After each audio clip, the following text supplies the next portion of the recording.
Насирдин Исанов атындагы университеттин архитектура жана дизайн институтунда шаар куруу, архитектура, дизайн жана модельерлер, көркөм долбоорлуу өңдүү 5 кафедрасы бар. Негизинен мына бул галереядагы макеттердин баары ушул институттун жамаатынын эмгеги. Алар азыр 3 багытта: шаарлардын өнүгүүсү, турак жайлардын өнүгүүсү жана райондук пландоо деген илимий иштери менен алек. Бирөөсү ООН менен чогуу иштелген, ал турак үйлөр боюнча.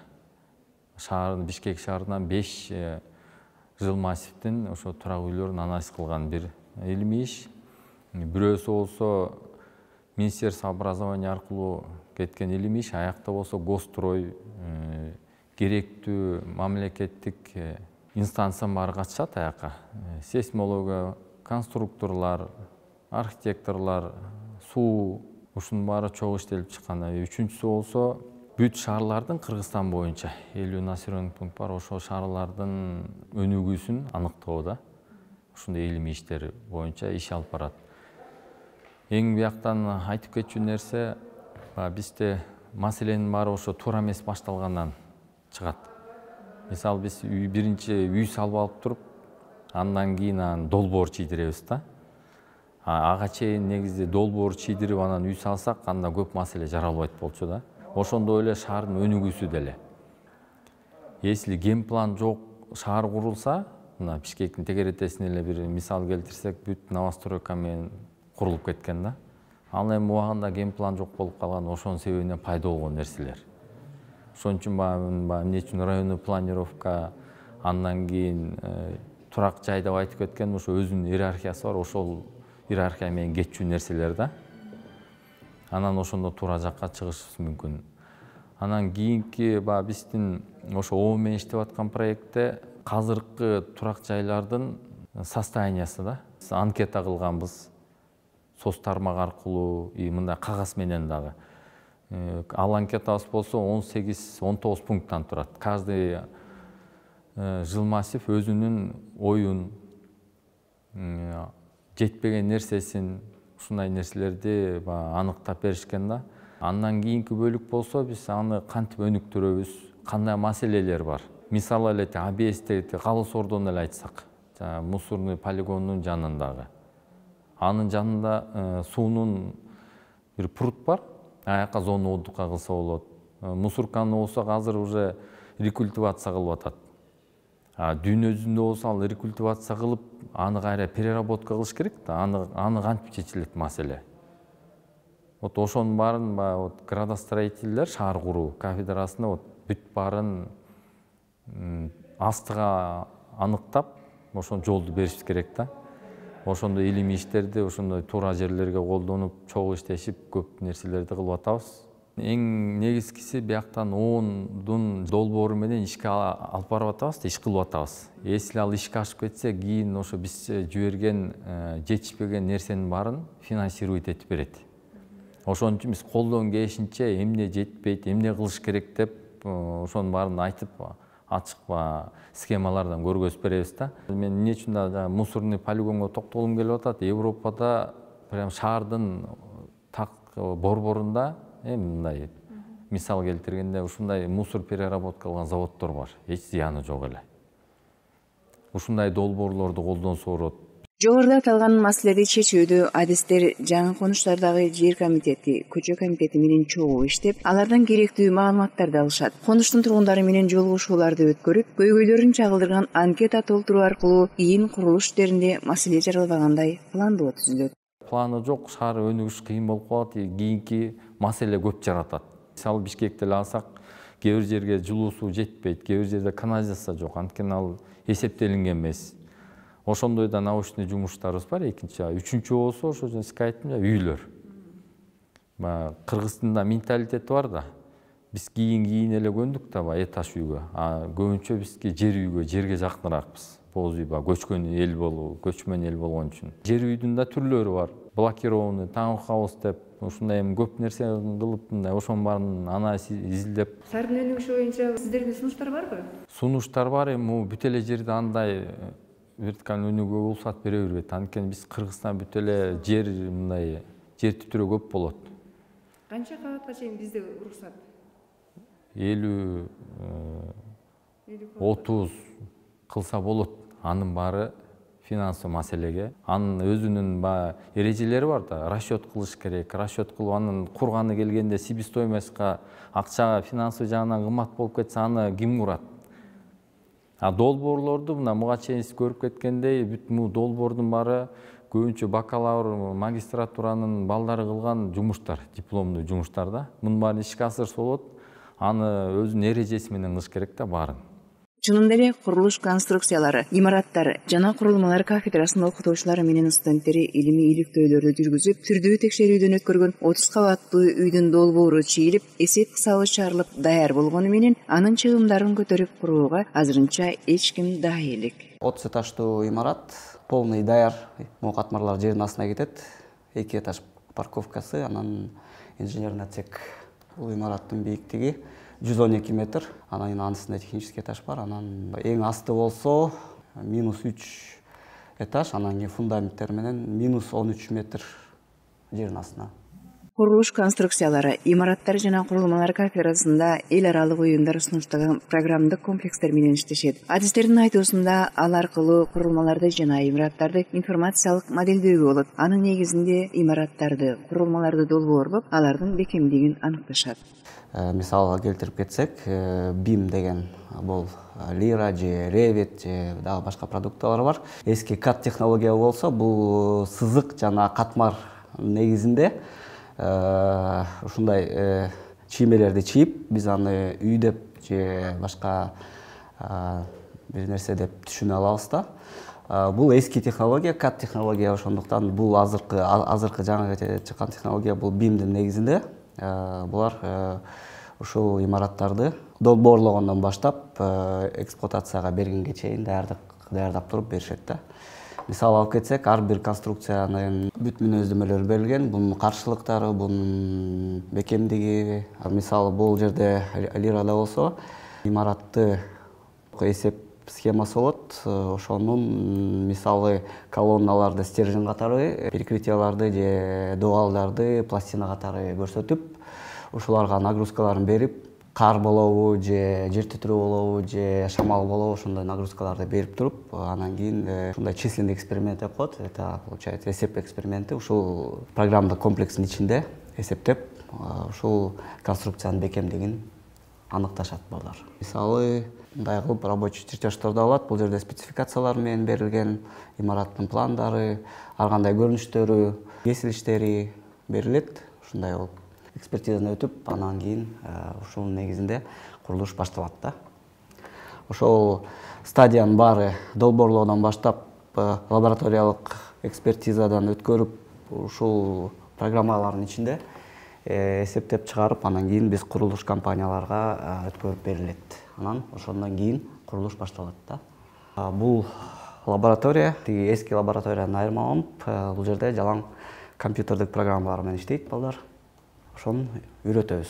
Бул жерде Lira деген программа бар, айтып кеткендей, украиналык компаниянын продуктусу. Бул жерде Autodesk деген америкалык компаниянын бүт продуктулары колдонобуз. AutoCAD-тан баштап Revit, BIM 360 жана башка программаларды колдонобуз. Бул жерде көрүнүп турат ETAPS деген америкалык программа дагы бир 3-4 компьютерде орнотулган. Ошолар менен иштейбиз.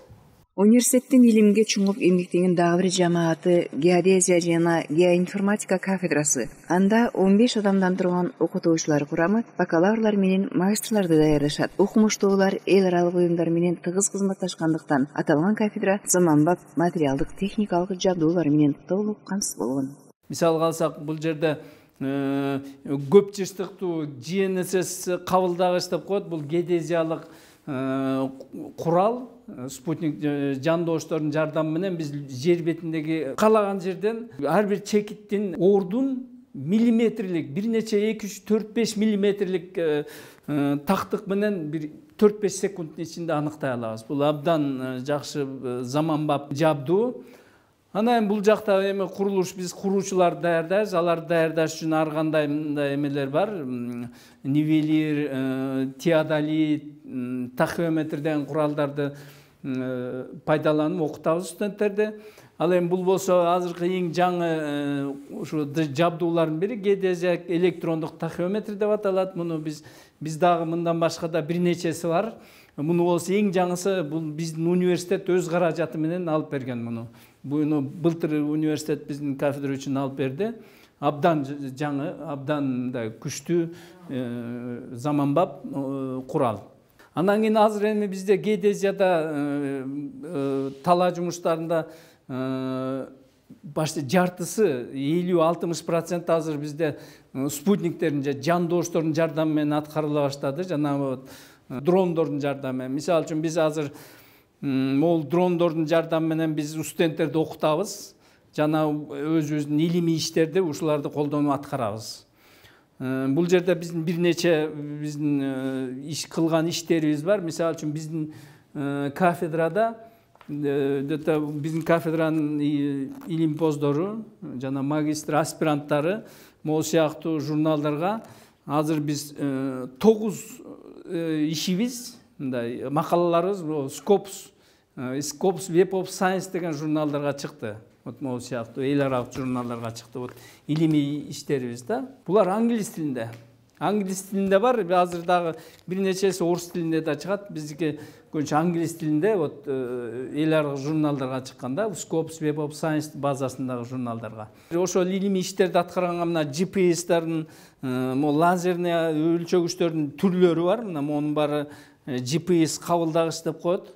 Ар кандай бул деген аябай миллиметрлик тактыктагы геодезиялык бул кабылдагач, а булар болсо ар кандай иштер. Мисалы үчүн биз булар менен токойлорду картага түшүрөбүз, булар менен жайыттарды картага түшүрөбүз. Ошолор үчүн ушундай ушу сыяктуу GPS, GNSS кабылдагычтар колдонулат. Азыр эми бул жерде биз бир нече 5-6 чоң эл аралык долбоорлорду аткарганбыз. Алар мына негизгилери Tempus, Erasmus Mundus, Erasmus Plus деген сыяктуу. Бул долбоорлор аябай чоң, жокто эми 700-800 миң евролук долбоорлор, ошолордун бир нечесин аткардык. Азыр мына быйылкы жылы Erasmus Plus программасы боюнча Кыргызстанга 3 долбоор бөлүндү. Анын бирөөнү ошо биздин ошо университет алды. Анын аталышы 2020-2023 жылдарга пландалган. Аты университеттен кийинки окуу программаларын өнүктүрүү жана Армения менен Кыргызстандын ортосундагы илимий байланыштарды бекемдөө деген долбоорду алдык. Буюрса мына быйыл башталат. 807 миң евролук долбоор. Биздин кафедра могул сыяктуу илимий багыттар менен иштейт. Геодезия, аралыктан байкаштыруу, геомаалыматтык илим жана технологиялар ГИС деп коебуз. Сейсмологиялык жана ар кандай табигый коркунучтарды карталарга түшүрүү жана изилдөө жана мейкиндиктеги маалыматтар инфраструктурасын түзүү. Бизде Кыргызстанда азыр түзүлүп жатат. Мамлекеттик улуттук мейкиндиктеги маалыматтар инфраструктурасы түзүлүп жатат. Ошол жакта биз азыр иштеп жатабыз. Мен өзүм ошол долбоордун консультантымын. Жакында бул долбоор боюнча абдан жакшы иштер жүрүп жатат. Жана бул долбоор биздин да окумуштуулар иштеп жатат. Бул түндүк деген информациялык тармактын ичине кирет. Өткөн жылы бул кафедра Кыргызстан менен Монголиянын малчыларынын жашоосунда табигый коркунучтарга каршы күрөшүүнү GPS-ин жардамы менен аныктоо долбоорун ишке ашырышкан. Чет элдик окумуштуулар менен бирге Кыргызстанда, Германияда, Монголияда аталган багыттагы илимий иштер жүргүзүлгөн. Бул деген орунду аныктайт. Биз Кыргызстанда 400 чабанга, малчыга, Монголияда 400 малчыга ушундайларды таратып бердик. Булар таратып бердик да малчылар мисалы үчүн октябрь айында таратып бердик дагы кийинки жылы октябрь айында кайра чогултуп алдык. Ошо бир жылдын ичинде малчылар ушулардын жардамы менен кайсы жерде жүрүштү, кайсы маалда, кайсы жайлоодо жүрүштү, кышында кайсы айылдын четиндеги жайытты пайдаланышты. Ошолордун баардыгын биз жазып, ошонун баарын картага түшүрүп, ошонун баарын изилдедик. Бул абдан жакшы проект болду. Монголияныкын жана биздикин. Монголия менен биздикин салыштырганда абдан такыр башка экен бизде жайыт пайдалануу стратегиясы. Монголияда малчылар чыгат экен дагы 1000-2000 километр мындай алар жайыттын артынан жүрө берет экен да мал мененчи. А биздикилер болсо кышында күзүндө айылдын жээгинде, айылдын жанында. Ал эми жайында болсо жайлоодо бир коктуда ушундай турат экен да. Вот ошолордун баарын бир илимий жактан изилдеп, вот методологиясын иштеп чыгып ошолорду изилдедик да. Идралык уюмдардын колдоосу менен 20 мугалимдерди, студенттерди, магистрлерди Европанын ар кайсы мамлекеттеринде окутушкан. Ал эми Кыргызстанда транспорт инфраструктурасында кар көчкүдөн болгон коркунучту колдоо максатында өзгөчө кырдаалдар министрлиги менен австралиялык окумуштуулар илимий изилдөөлөрдү чогуу жүргүзүшкөн.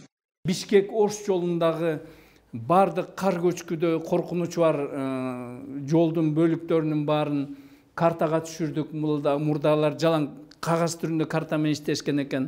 Кагаз түрүндө информация киргизчү экен. Биз ошонун баарын электрондук карта кылып бердик дагы. Ар бир ошол мындай кар көчкү коркунучу бар аянтчаны паспортун түзүп бердик. То есть аларда баарына компьютерде карап, бул жерде канчанчы жылы канча көлөмдө кар көчкү түшкөн, канча машина кыйраган, канча адам мындай жаракат алган дегендердин баарын ошо түшүрүп бердик. Андан кийинки проект бул Памир жана Памир-Алай тоолорундагы кичи дарыялардын гидроэнергетикалык потенциалдарын изилдөө. ООНдун жана эл аралык ЖЭФ фондунун долбоору. Бул боюнча биз Жошолу, Ленин, Кашкасу, Алайкуу деген айыл өкмөттөрдү барып, ошолордун кичи дарыяларынын баарын эсептеп, кайсы дарыяда канча киловатт саат гидроэлектростанцияларды курса болот, ошолордун баарын изилдеп бердик да. Ошолордун баарын эсептеп, ошол жердеги эл менен сүйлөшүп, кайсы жерге гидроэлектростанция курса болот, ошолорду биз тактап эметип бердик. Андан кийин азыр австриялык борбордук азиялык геоинформатика борборун түздүк. Ошонун негизинде бизге акча бөлүнүп, ушул илимий борбор түзүлдү. Бул жерде биздин окумуштуулар иштейт, аспиранттар, магистрлар иштейт. Мына Адилет бизде аспирантураны бүтүп атат, буюрса илимий ишин жактагантат. Бул боюнча биз жыл сайын борбордук Азия боюнча ГИС конференция өткөрөбүз. Жыл сайын биз Үрүмчүдө өткөрдүк, Казакстанда бир нече жолу өткөрдүк, Ташкентте өткөрдүк, Душанбеде өткөрдүк, Бишкекте өткөрдүк. Биз борбордук Азиянын ар кайсы шаарларында ушундай өткөрүп турабыз. Быйылкы пандемияга байланыштуу илимпоздордун Ташкенттеги иш-чарасы онлайн түрүндө өттү. Абал жакшырса 2021 жылдын май айында алар кезектеги кеңешмеге дүйшөмбүдө чогулушат. Америкадагы СРД фондунун көмөгү менен КМШ өлкөлөрүндөгү ветеринарларды, эпидемиологдорду электрондук карта түзүүгө, ооруларды электрондук картанын жардамы менен иликтөөгө окутуп үйрөтүшкөн. Кайсы жерде оору бар болсо ошону кантип аныкташ керек? Мисалы бизде азыр пандемия болуп атпайбы? Кайсы жерге ушу оору жылып баратат, кайсы жакты тозуш керек, кайсы жерде карантин кылыш керек деген ушулардын баарын ушул проекттин жардамы менен окуттук. Геодезия жана геоинформатика кафедрасынын окумуштуулары магистранттарды, аспиранттарды Кыргыз Республикасынын билим берүү жана илим министрлиги тарабынан каржыланган айыл чарба өсүмдүктөрүн байкаштыруу жана изилдөө деген долбоордун үстүндө иштешүүдө. Окуу жайдагы долбоорлордун баары мындагы илимий техникалык борбор болгон технопарк аркылуу жүргүзүлүп, зарыл материалдык техникалык колдоо көрсөтүлүп турат. Өзүңүздөр баамдагандай, айыл чарбасына илимпоздордун тийгизген пайдасы чоң.